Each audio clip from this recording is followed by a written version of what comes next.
Hello and welcome to this week's episode of the Let's Face It podcast with me, Donald Nugent, and we have a very special guest this week, my friend and a friend of Let's Face It now, I suppose, just signed up to come on the next 4 events, I don't know, we'll see what happens. Aoife Lennon, who is one of the most incredible people that I've met anyway. When did we meet? About a year ago? Yeah. We done a live discussion thing in Queens and it was just unbelievable. But she was on the GA social last week with Thomas Niblock and Oisin, and the outcome from that podcast was unbelievable. Obviously, we do have a different audience, but we're going to do a wee bit more about what Aoife actually does in terms of looking after her wellness and what she does now for her work life, and what her career now, I suppose, too. So, no, it's amazing, and I suppose now with it being Eating Disorders Awareness Week, I think it's only fitting to have Aoife on to finish off the week. It's a Sunday evening, and to be totally honest, we had Niamh Brownlee on a couple of weeks ago, and her podcast was great. She wrote a book and stuff like that there. She's doing a lot for awareness around eating disorders, and to be totally honest with you, Aoife, I was probably a wee bit, I don't know if it's ignorant or rude, or we've spoke about this, I didn't know the right terminologies. I didn't really know how to speak to her. I didn't really know, because, obviously I'm an Alcoholics Anonymous and we're having these chats and we're talking about being in recovery, and I actually just came to terms that it's actually kind of the same. Mm-hmm. It's just a different illness, and that's what we'll have, do you know what I mean? And it's just us managing it, and I think whenever we do put ourselves out there, that people think that then you've reached the destination, there's no more work that needs done. But the way I describe my journey is a journey with no destination, and we're constantly working on ourselves, and it's stuff that we talk about. So I probably was a wee bit naive to the severeness of eating disorders, and until I met you, and it completely opened my eyes. And from the day I met you, I just couldn't believe the way you carried yourself, the way you tell your story. Just you're so authentic, and I think we're in alignment with a lot of our beliefs and a lot of what we do, and I just think it's I can't help but feel proud of how far you came. So welcome to my pod. How are you? Good, Donald. Thanks for having me. It's no great sweat. to see you.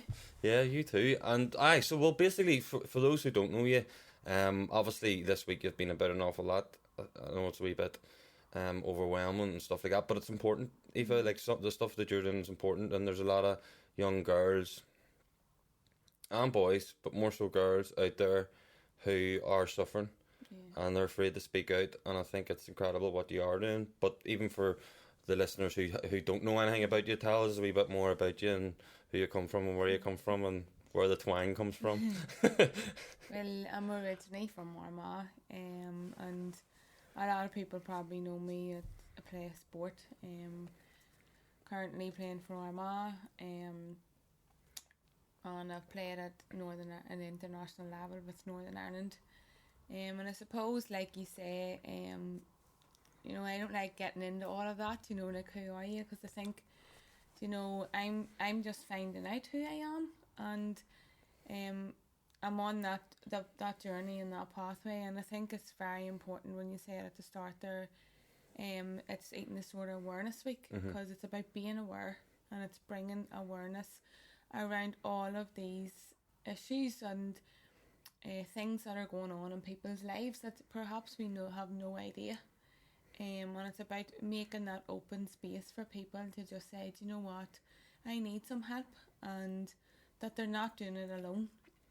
So I'm a qualified life coach, went on that journey just after COVID. Started to really think and started to do a lot of work on myself, probably like self-development work, and I've been doing therapy for years, and I've just seen the profound benefits of it. It's changed my life, because as you well know, I was in a very difficult and dark road from a little girl, so it's changed my life, and that whole journey opened my eyes to the belief systems that I held as a little girl, healing that part of you, the inner child, and just our habits and behaviours and how they form, and it just totally opened my mind to all of this and changing the way I see things and changing how I do things and getting to know myself. I think that's the best thing, you know, getting to know who I am and what I want and what life I want to live. And that's so interesting, because I think that even for me too, and I think it's class that we're able to have these conversations, and it just so happens to be there's a camera there, but we were sitting last week, a couple of weeks ago, in Armagh, sitting having a coffee, and you wouldn't have thought we were sitting in, like, we could have been anywhere in the world, because it didn't really matter, because of what we were talking about was just so, like time just nearly stood still, because we're stepping into that and we're wanting to improve ourselves and we want to find out who we are. But you mentioned that little girl, and for me it's obviously a little boy, and you're looking back and doing that inner child work, and it's tough. But tell me a wee bit more about what you mean by that in terms of inner child and the work that you had to do as a result of, even if you want to go into maybe what's happened in your childhood. Like. Yeah, so what I refer to is we all have a little child within us, so I call her the little girl. And at a young age, like, our belief systems are formed or by our conditioning. So at 13, I lost my dad to suicide. So right up until that, I knew what happiness was. I had no worries. I was just living life, and all of a sudden, in a blink of an eye, my life was changed forever. And I had to change and adapt a whole new life without a special person in my life. And at 13, and now that it's coming up 17 years ago, like, you aren't just talking about the things we're talking about now. You're not sitting down having the conversations. And I was so young. I was still growing up. I was still, you know, only getting into life. So I had to go on a totally different journey till everybody else around me. And I know we're all on our own journey, but for me it was different. I had to adapt a life without a parent. And I had to just find the strength each day to get through. So that became a very lonely journey, because I had no idea what was going on. I didn't understand trauma like we know now. I didn't understand mental health. I didn't understand depression. So I had to figure this all out on my own. And when my dad left, there was a part of me that thought there was something wrong with me. So that part of me become disconnected. So when you experience trauma, you disconnect from yourself. So I totally disconnected from myself. So instead of looking inward, I looked outward. So I looked for all of those things to hide my pain, to mask the pain that I was feeling, because it was too scary and I didn't know how to do it. So they become my habits, it become my belief system then, that is there something wrong with me? You know, why my dad? So it became a lot of questioning of, like, was I not good enough? And it was like, from that, there was this belief system within me saying, am I not good enough? So I would have searched in everything to feel love and to feel safe, because that's all I was looking, because I had that all, and then all of a sudden that was taken away from me. And as a little girl, and you see children now, they just run around and they're free, and I felt free there. I felt freedom. And now when you go on that healing journey, now I'm looking freedom within myself. And like I said, the disconnection was me and her. So it's like we were on two different parts. It was like there was two Aoifes. One who I am now, but then there was a little girl who was totally lost, so alone, and she didn't know what to do. And I done everything to just survive, to just be here. And there has been moments in my life where I've contemplated thinking all I want to be is with my dad. He loved me so much and I loved him, and I just think I just wanted to spend that time with him. We had so many great memories, and I had 13 precious years with him, and I'm so lucky I'm so privileged and lucky that I can look back and say that I had that time with him. What I mean is, like, you disconnect from yourself. So now I have to be fully aware of when I disconnect from myself, and that requires inner child work. So that's where you go with the inner child. And when I don't feel myself, I know that there's something within her that has perhaps been triggered, or I am not living in alignment with who I truly am. And that's the healing journey. That's the part of you. You strip back all those beliefs and you work through that again, and it is a deep healing journey, but it's totally worth it, because you not only change your life, but you get to now, I'm getting to step into who I am to want to change other people's lives. And that's powerful, absolutely powerful. And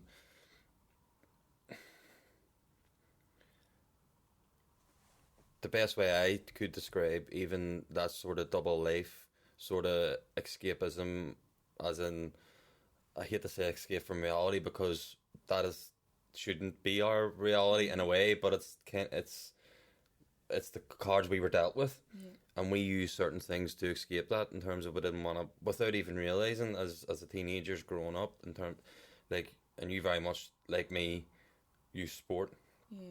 And the best way I can even describe me, and I know it's in a different scene, but the advert on TV, and we spoke about this, where the guy's out partying with all his mates and he's putting on this procession, and he goes home and he pulls the mask off in front of the mirror, and then he has to sit with this person looking back. And not that we hated ourselves, but it probably wasn't, but this, you said there's no connection, there's no who am I, what I'm doing in alignment with who I am and all this. But you mentioned there something that at the start, when you started speaking there, we didn't have the awareness.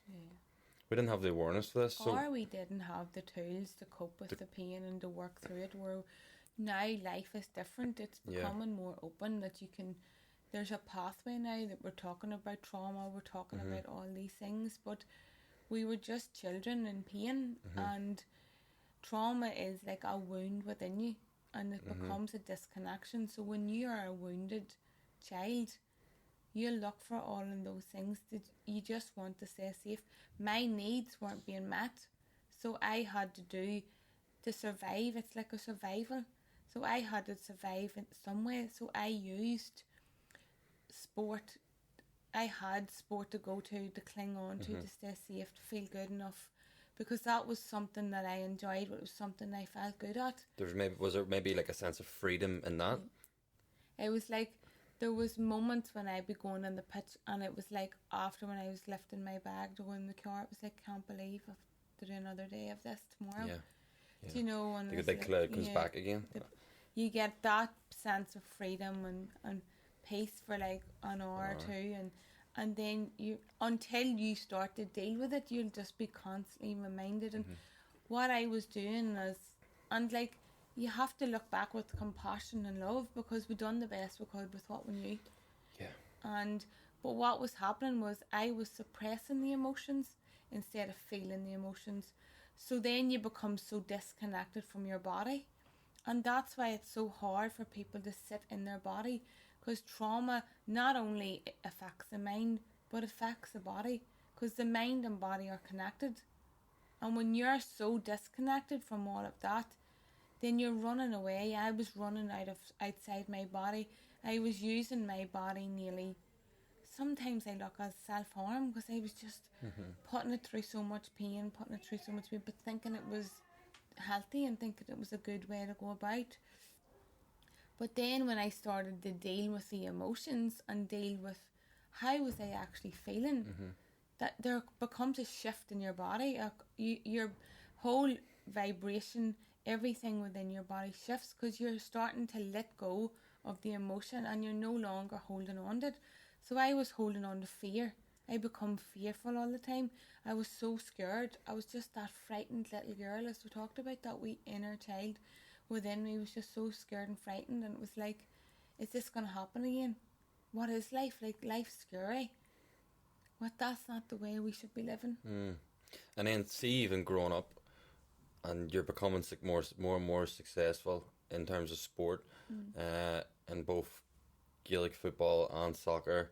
Like, And just to put in the context, I suppose, like Aoife plays football there for Armagh and played soccer for Northern Ireland at a national state, like a national stake. It's not like you're going out on a Sunday and playing for a bit of crack. Like she's like, and we're talking about an elite athlete here, and probably a whole different podcast. But if you're a male, you're the cream of the crop of, do you know? But that just so happens to be, do you know what I mean? Like in terms of, like so talented, so much ability, with all this stuff going on in the background, you still excelled and still went to the very, very top. And I was actually talking to my dad this morning about this. It's like whenever we have so much of this stuff going on in our lives, it's sometimes it's the grain of rice that tips the scale. So it could be something that's not even anything to do with the issue. Someone says something, someone does something, there's an act, and it just boom, and it just sets you off, and you're going way back into just freeze mode. Fight or flight, definitely. Yeah, 100%. And you experienced that. You spoke about it in the podcast last week. Because if you don't deal with that, and if you don't release that, the things will show up in your life again. 100%. And you'll be triggered, but it won't be the actual event. Then it'll take you back to your past event.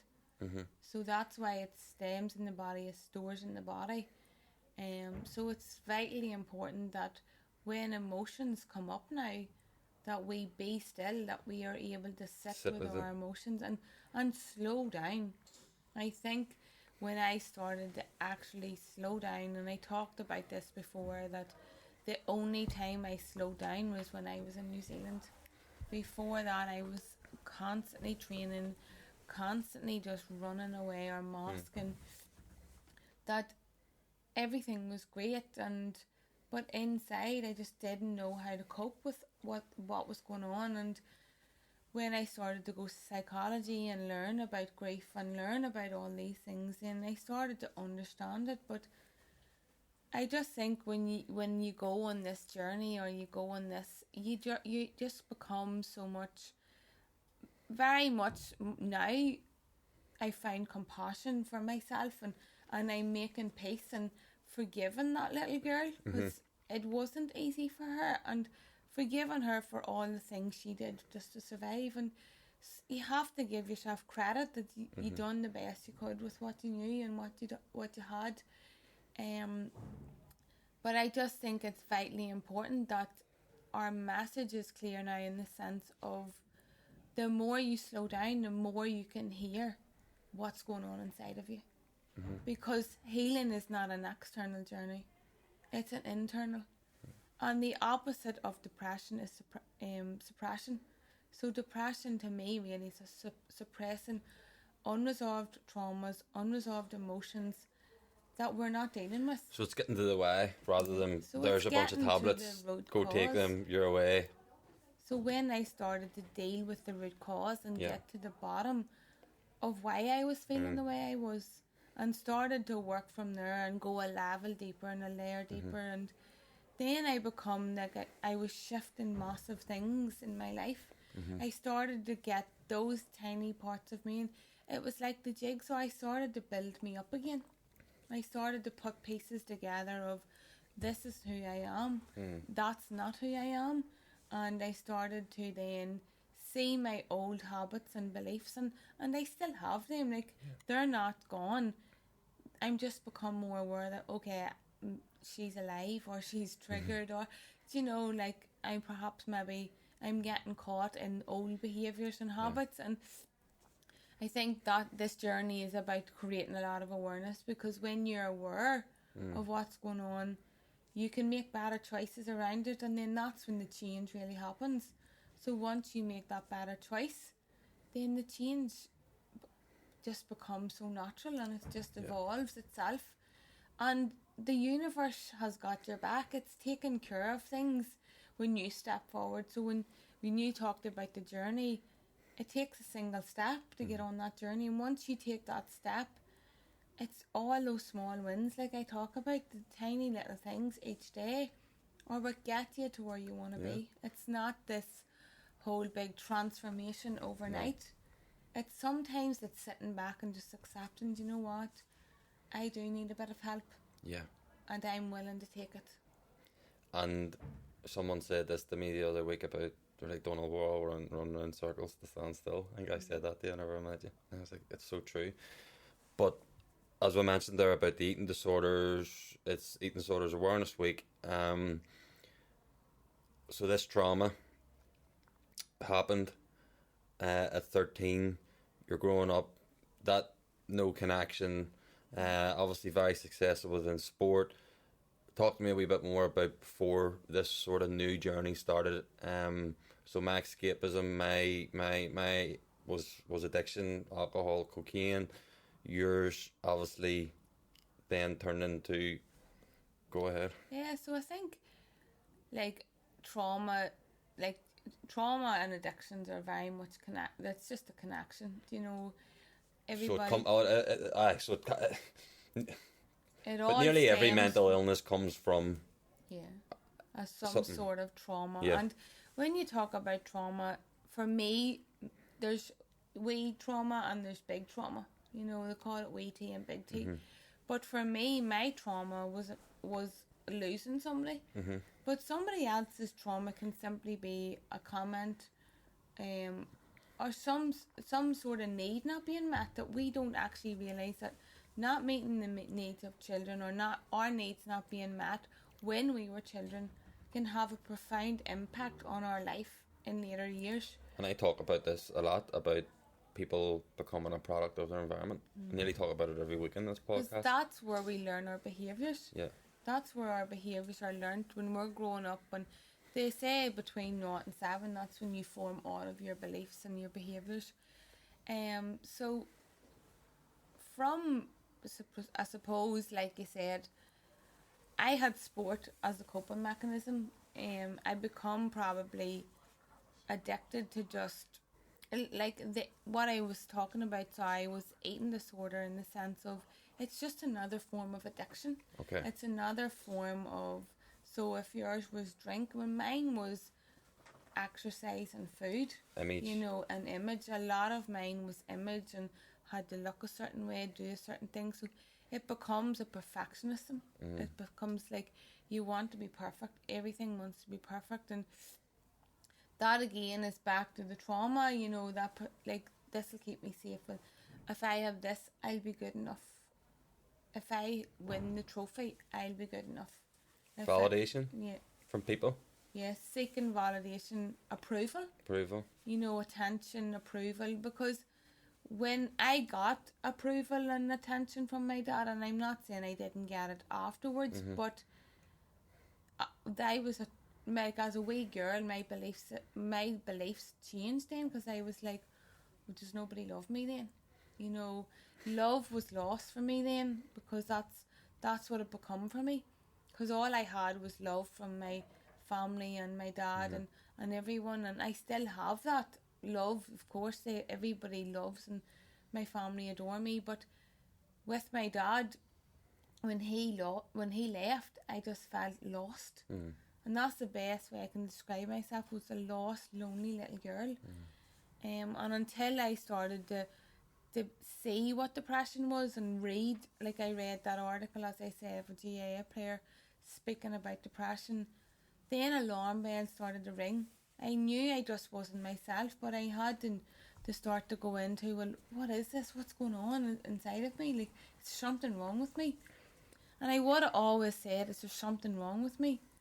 But actually now it was like, no, there was nothing wrong with me. I actually now, this is happening all for me. And when you go on that journey and you come out the other side and you turn around, you'll actually see that this is all happening for you. Everything that's happened to me now has formed me in who I am.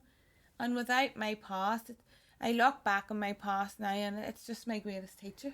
Yeah. You know, it's just a teacher, and every day is a lesson, because you win or learn. And now I'm in a place where I can see that. But before, I couldn't see that.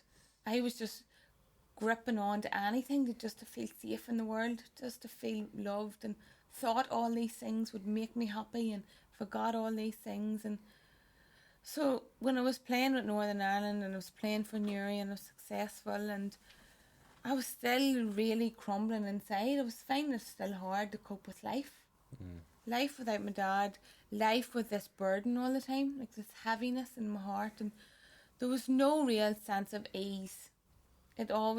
So it just felt like a disease, a constant disconnection all of the time with myself. So I was playing for Northern Ireland, and that's whenever my eating disorder patterns it happened.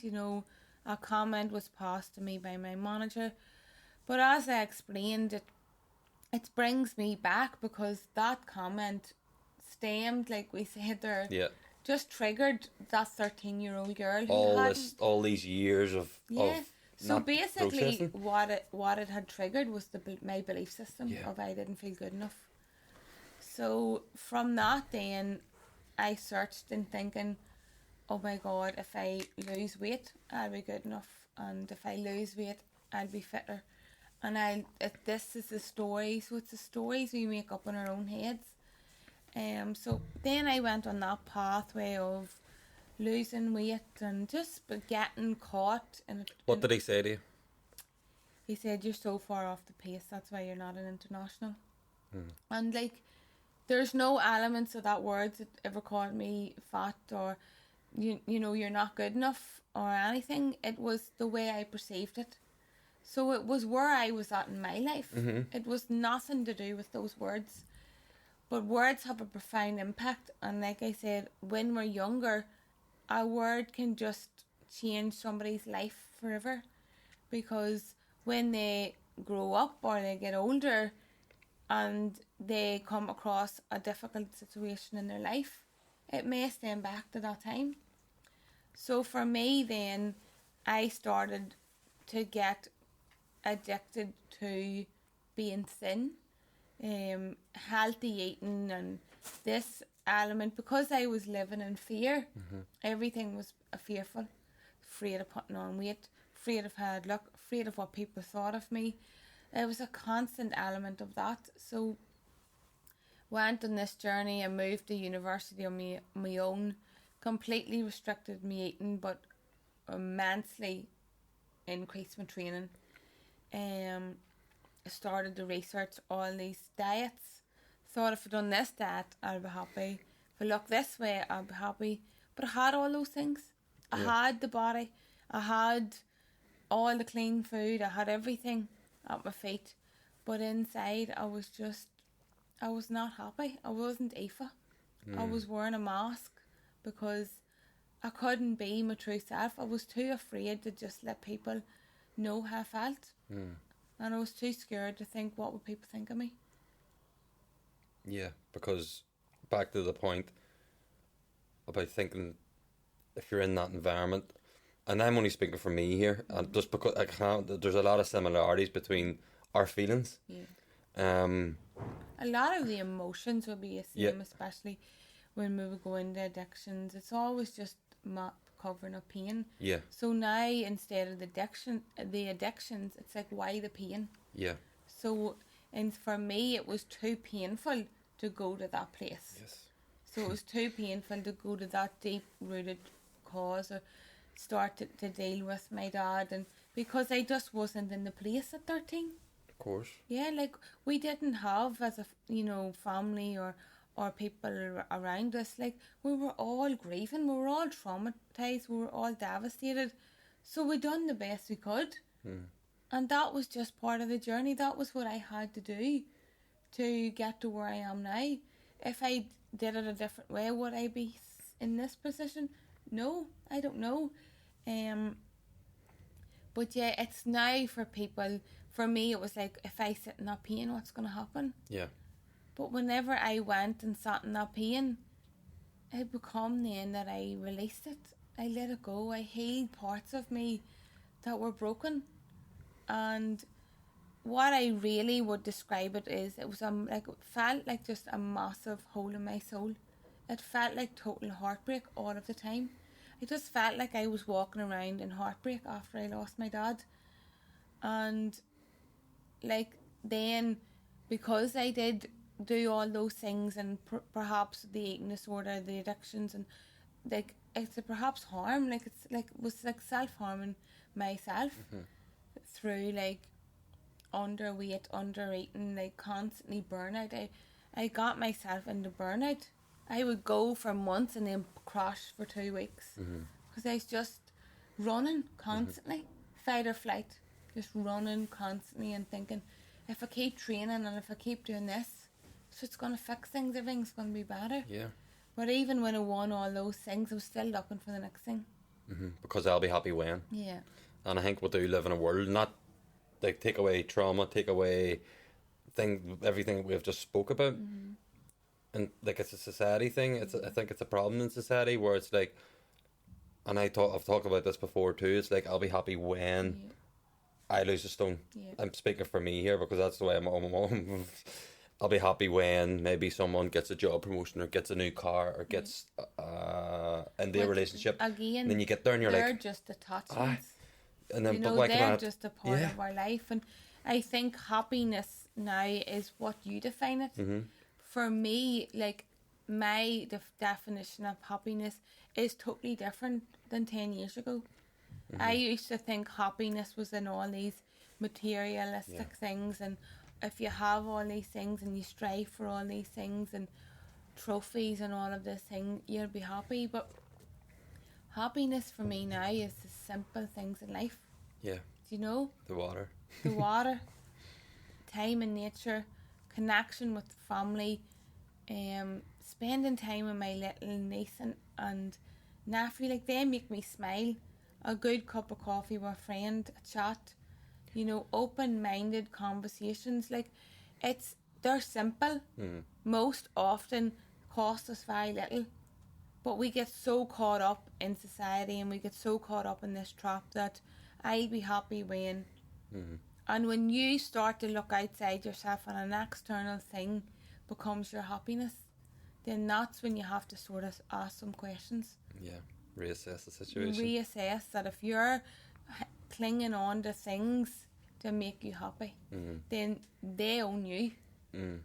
So your happiness is no longer inside of you, and you're giving your control to all of these other things.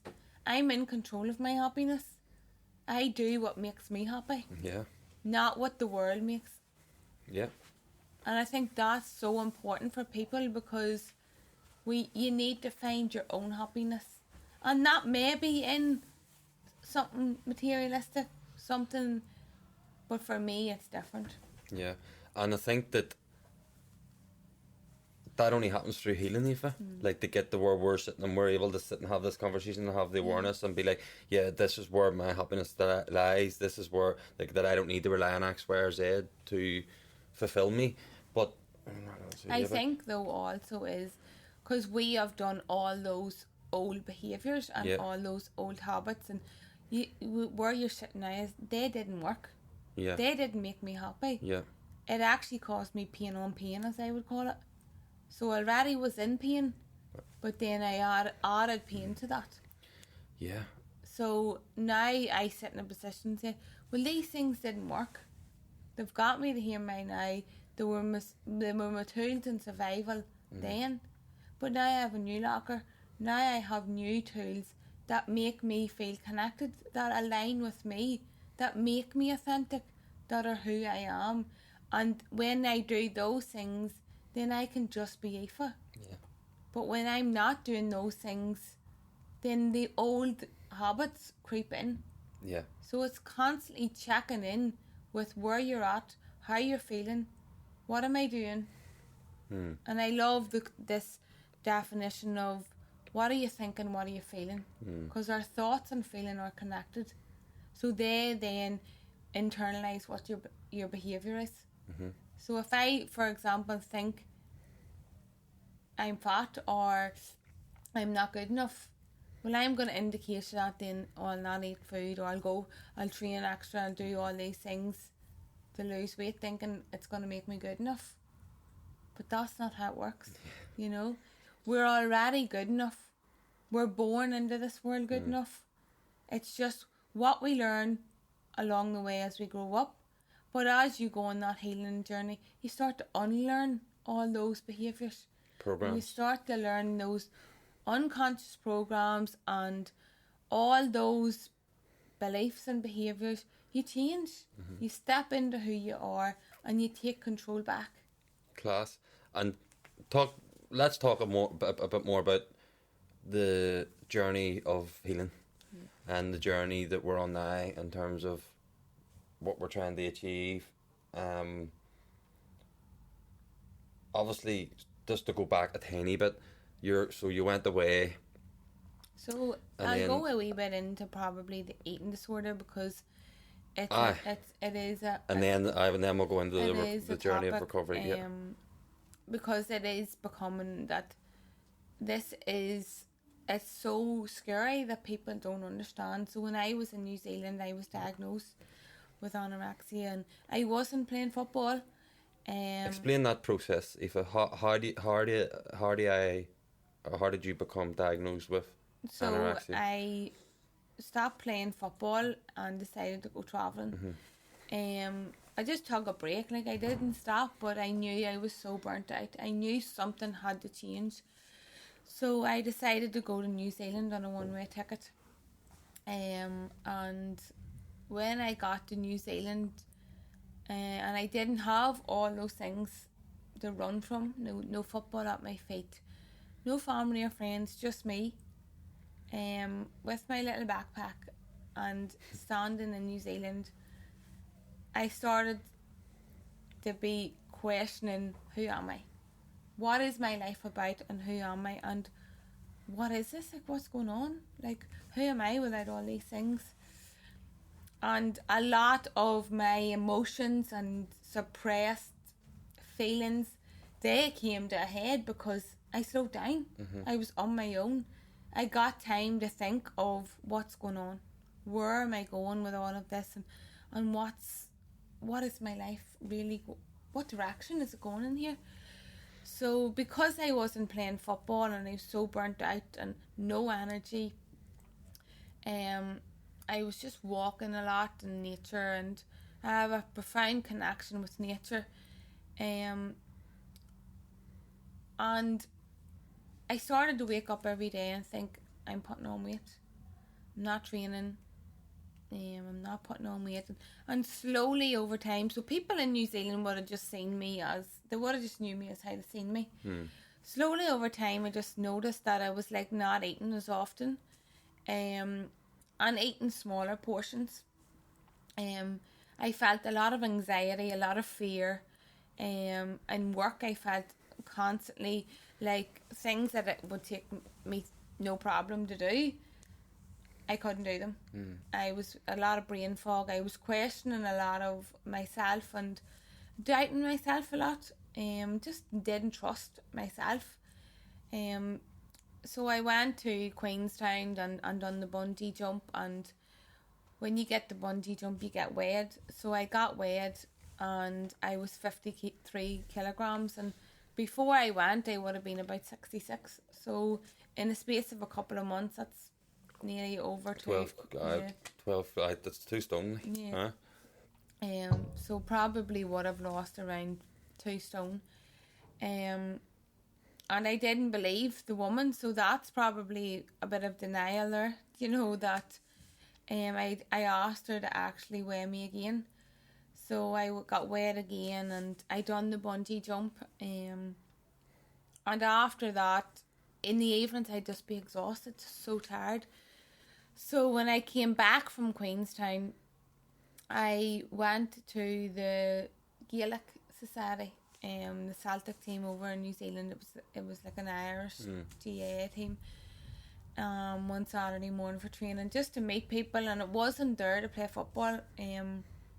Like, I wasn't in New Zealand to play football, but I wanted to just have fun and a bit of crack in the GAA, and I knew that would be a way to meet people.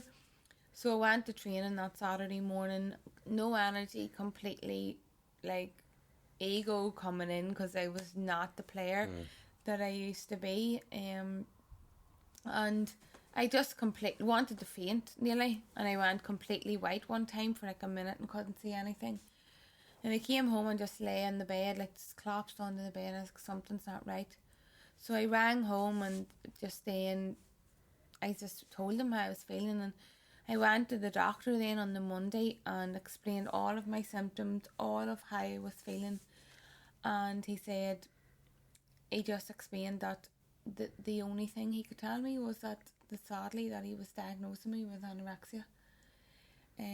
So in that moment, I'm sitting in the doctor's office after getting tons of bloods done,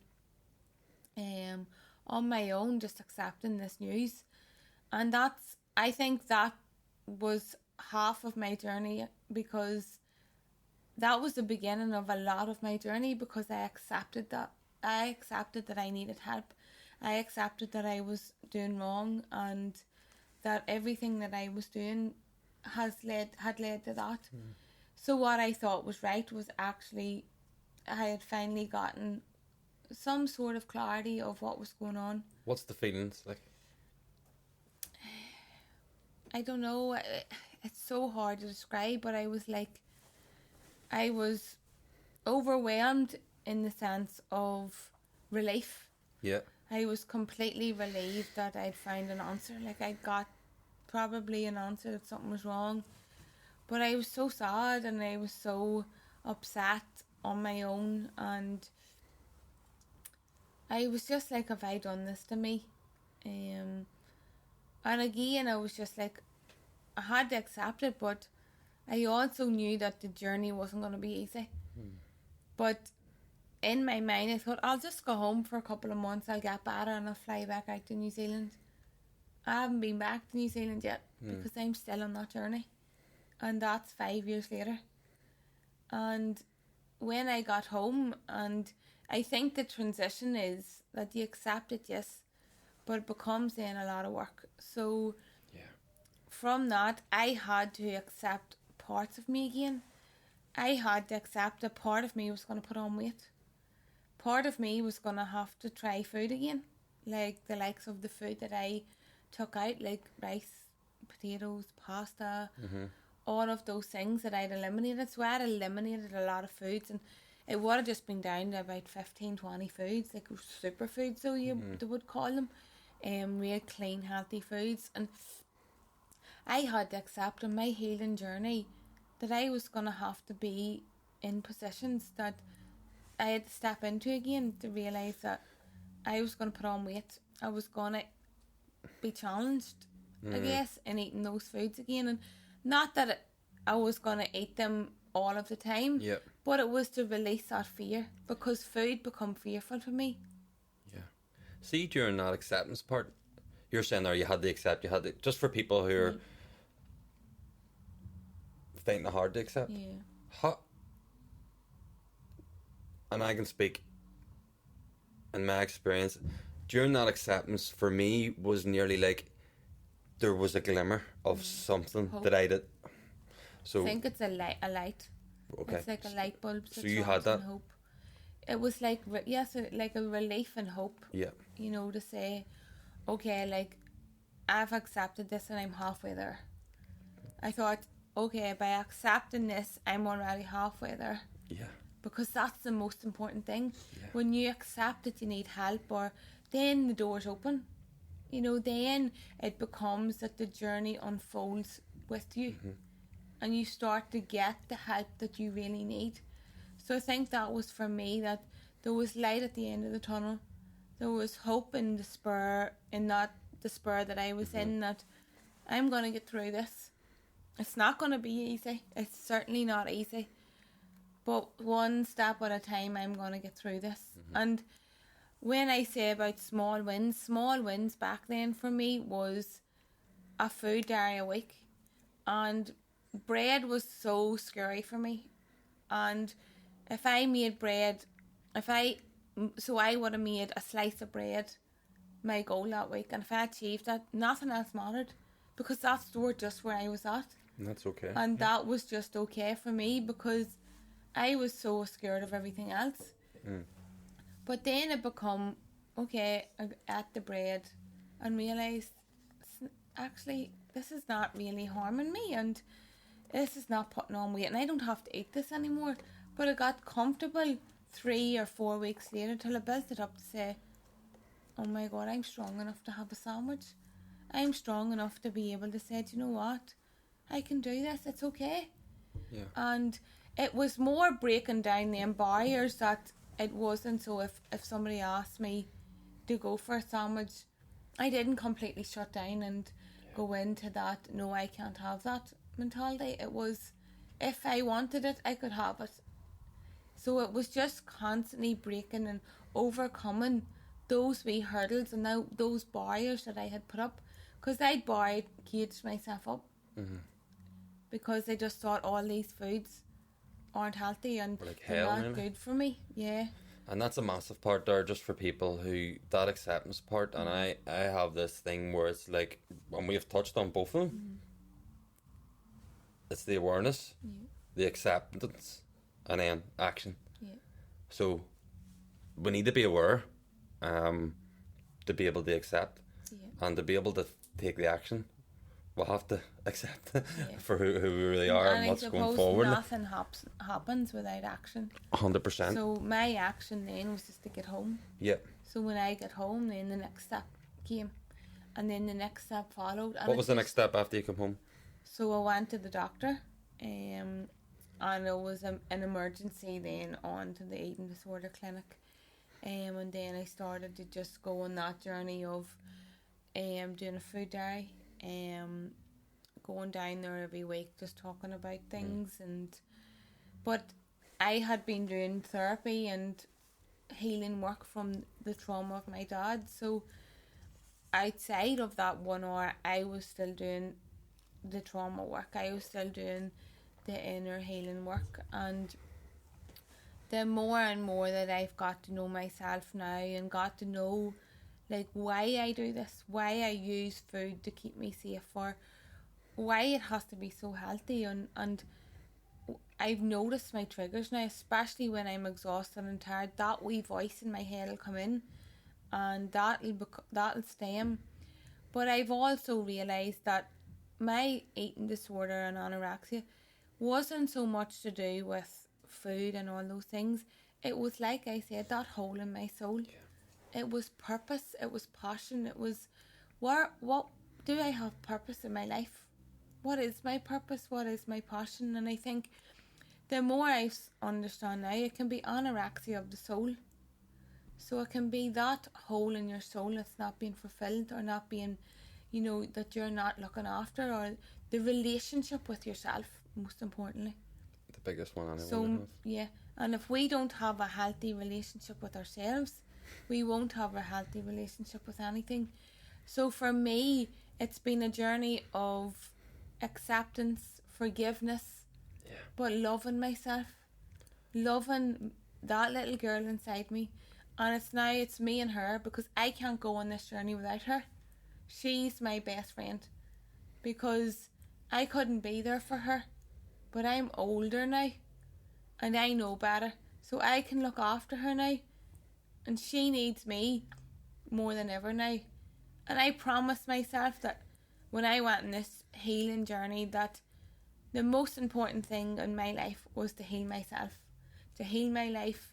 And that was my gift, and that's my greatest achievement in life. And when I can be in a place, I'm going to always be on this journey, but when I can get to a place of acceptance of who I am, to love myself enough, that's what it's about. And if I can give all that for me, then I'm in a place where I can give it to other people, where I can help other people go on their journey and help them. But it's not until I look inward and have a profound relationship with myself. And I think now, having a more better and healthy and loving relationship with myself, I have a more loving relationship with food, with my body, and all of those things. Even and other people. Yeah. And does my eating disorder and all of those things, I get triggered all of the time. It's not to say, but it's now become that the voice has become smaller and I've become stronger. Yeah. A few times did you see me going there? That's okay. Because it was at the moment where you said it's me and that girl together, like, and it's just powerful because it's the same, and it's the exact same, and it's until we come together, as I in, think it's until you and her or you and him decide yeah, that it's time to make peace. and freedom, nearly. Yeah, it's now time to look for joy, peace, freedom, all those things that your soul wants, all those things that wee girl inside, or wee boy, or anybody else, that wee girl inside wants. She wants to be free, she wants to be out there doing what she loves, and I think when you find your way, and I found my way now, and my way will always be the journey of my dad. Losing him has got me to, and I'm not saying got me here now, but when I lost him, like, I went on a journey, but he's my way. He's with me more than ever now. He is guiding me on my path to heal myself and to help others heal them. And I wouldn't have it any other way now. Yeah. I love my journey now. And when things come up and I need to go and heal them and go there, and it's not easy, it can be really dark places at times, and you can be in that place of, you feel like you've slipped back, or you're going back into those darker places. But I think you only go down there because there's a part of you that needs to grow. Yeah. A part of you needs to evolve. So you'll be taken down there to learn something and release and heal something. And we can only do that when we go inward. You can only heal when you go inwardly. You slow down and you sit and listen to what your heart has to say. Massive. And you mentioned purpose there a couple of minutes ago. Purpose and why, and there's a few other things that I mentioned there, the acceptance and the awareness and action, all these powerful words. But you talk about purpose, and whenever you have that sense of purpose,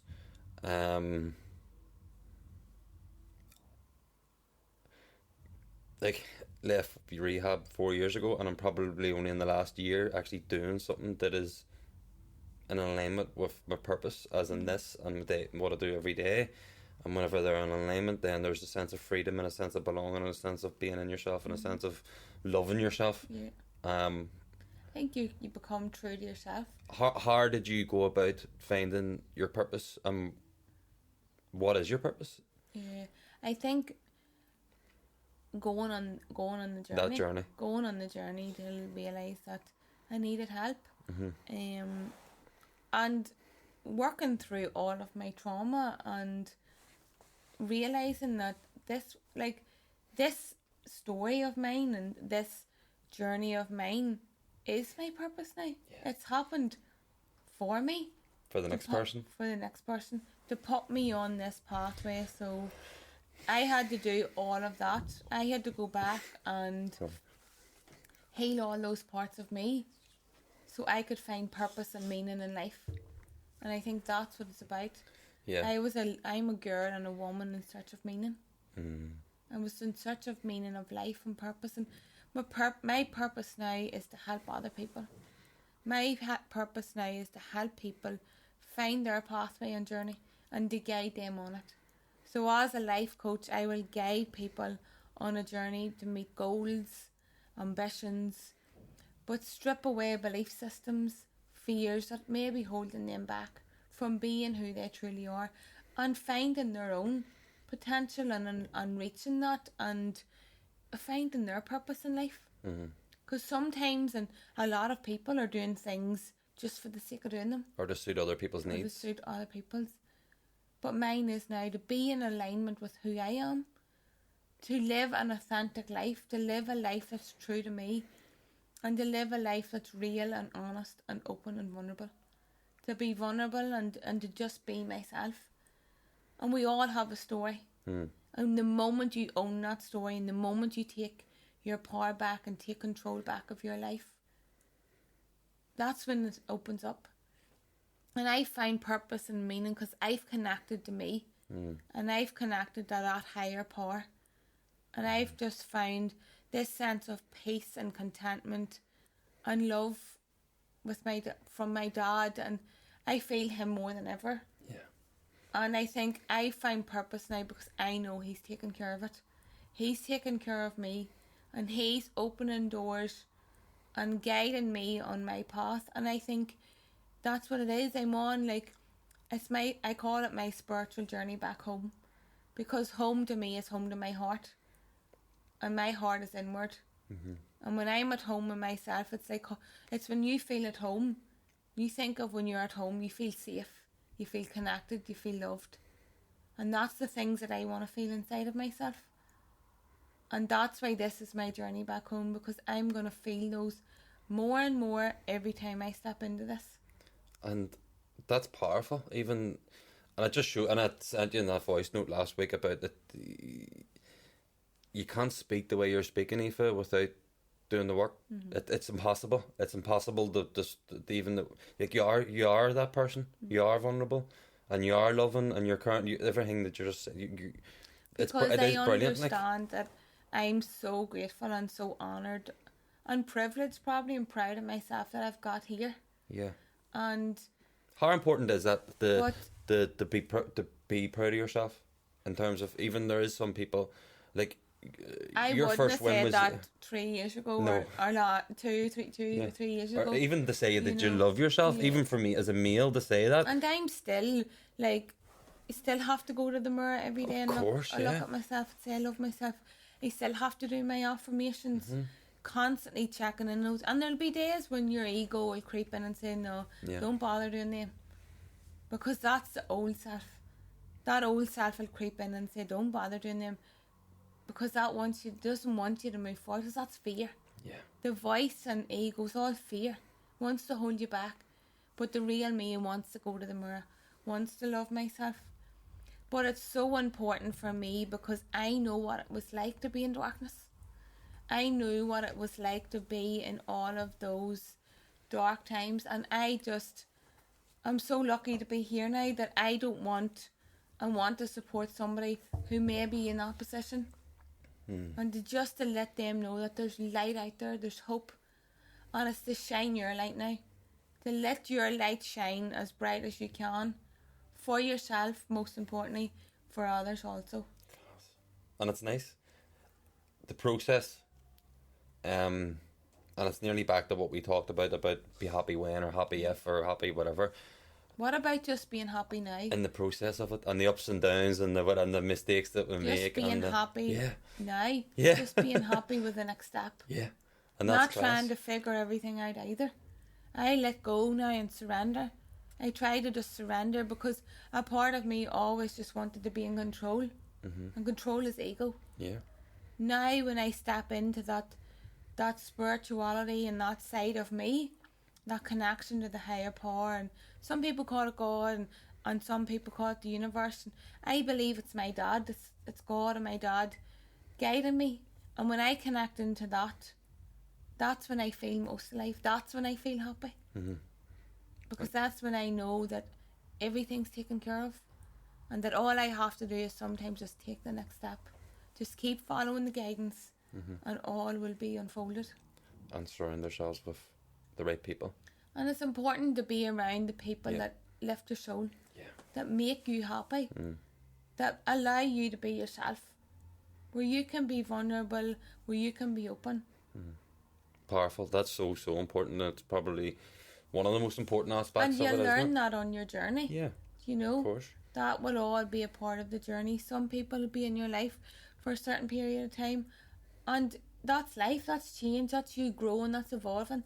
That's life. It changes. It's constant change all of the time, and sometimes change is hard. Yeah. But it's not as hard as staying in the same place. Because without change, there's no change. And if nothing changes, nothing changes. And it's so true. I feel like we could sit and talk on a podcast all day, and we could maybe just start up our own or something. Yeah. Brilliant. Thanks very much for coming on. Maybe just the last thing, as it is Eating Disorder Awareness Week. If there's any male or female, young or old, maybe struggling, maybe not knowing basically not knowing what to do or where to turn, and they think they might have a problem, or they're being a wee bit over obsessive with their body images, or how they feel, or how they think other people perceive them to be. Would you have any advice or guidance, or maybe where to go, anything like Firstly, I would just start to look at the symptoms. Are you restricting your eating? Are you not eating enough? Are you constantly worried about how you look? Are you losing weight? Do you feel brain fog? Do you feel that you can't concentrate a lot? Sort of look at the symptoms, and if you're experiencing anything, then my first and foremost thing would be reach out. Please talk to somebody. May it be a doctor, a family member, friend, somebody you can trust that can help you, and somebody that's gonna give you the right advice. And medical advice is so important, especially for this. So please talk, because the moment I talked was the moment my life changed. And also start to maybe slow down if you're burning out and you're using, exercise a lot. You feel like you're running on empty all of the time. You're running away all the time. Maybe just start to realise, why am I doing this? Start to ask the questions of, why am I doing this? But please reach out and seek help, because it's out there. Like, as in, people are there. People love you. There's people around you that you may just need. Sometimes, for me, a lot of time, all I needed was an ear to listen and an arm around me. And if you have that, that's the beginning. Yeah. Somebody to just, they mightn't understand, but somebody to just listen where you can bare your soul to. And I think if you can find that one person, or is it the doctor? But please reach out. Please talk to somebody. Yeah, and you're not on your own. No, because and you're never on your own. Never. We're never on our own. We always think we are. Yeah. But we're not. There's so many people that love you, that want to take care of you, that are there for you. And people don't realise the impact and profound, like, what their life brings to other people. Even in the darkness. Yeah. They give light to other people. Yeah, and it's just that in the But Aoife, thanks very much. No bother. Brilliant. You're so welcome. Class. Thanks for having me. No bother. And the Evolution on Instagram, Facebook. Yeah. No Well, Facebook. Just So the Evolution on Instagram. So if you want to work with Aoife, so we'll put her tags and all that crack in anyway. And I couldn't think of a better person in terms of going on a journey with, in terms of development, to work with than you, like, because you've been there, you've done it, and you've wore the t-shirt, and you're still on the journey yourself. Yeah, It's and class. there's still so much parts of me that are coming up that need healed and all. But the more I do this, and the more that comes up, the more I heal. Yeah. And that's the greatest thing. It's the greatest gift that you can have, is that you can just start to be like, do you know what, I'm healing and growing. I'm not broken. Do you know, I'm 100%. healing and growing, and that's, you have to change your mindset. You have to change your thoughts and what you're thinking till, you know what, no, I'm going to own this and I'm going to heal myself. Class. Thanks very much. I really, really appreciate it. And thanks everybody for tuning in again this week. Don't forget, we launched our Patreon there last week. There's bonus episodes on that. We're going to be doing monthly meetups and stuff like that. So sign up on, let me try and get this right, www.patreon.com/support Let's Face It Community. www.patreon.com/support Let's Face It Community. The beauty of it is you can pay what you want. So if you're not if you're stuck for a few quid or whatever, you can pay 10p, or you can pay £10, whatever, a month, and your support will be very much appreciated. It's of course investing in yourself, but it's also keeping the wheels in motion in terms of my side of things, and the team that we'll have around us to keep just keep the bus moving forward, you know. And these things cost money, and it's very important to be able to bring people like Aoife on, and for her to share her story, and for you to be able to listen, and hopefully then put into practice in your lives too. Like, so so don't forget about the Patreon. Sign up to that, and thanks very much. I really appreciate all your support, and I will see you all next week. Sorry, last thing, we're in anybody from Belfast. I know there's a lot of people messaging about the merchandise and stuff like that. We're in a pop-up shop in the Kennedy Centre in Belfast every Saturday for now on. So if you want to pop down, see one of the team with hoodies and half slips and hats and the whole works. And again, profits from that will go back in to what we're doing, and then every month we'll have a different charity as well, which is cool. So yeah, Kennedy Centre, Patreon. See us all next week. Thank you.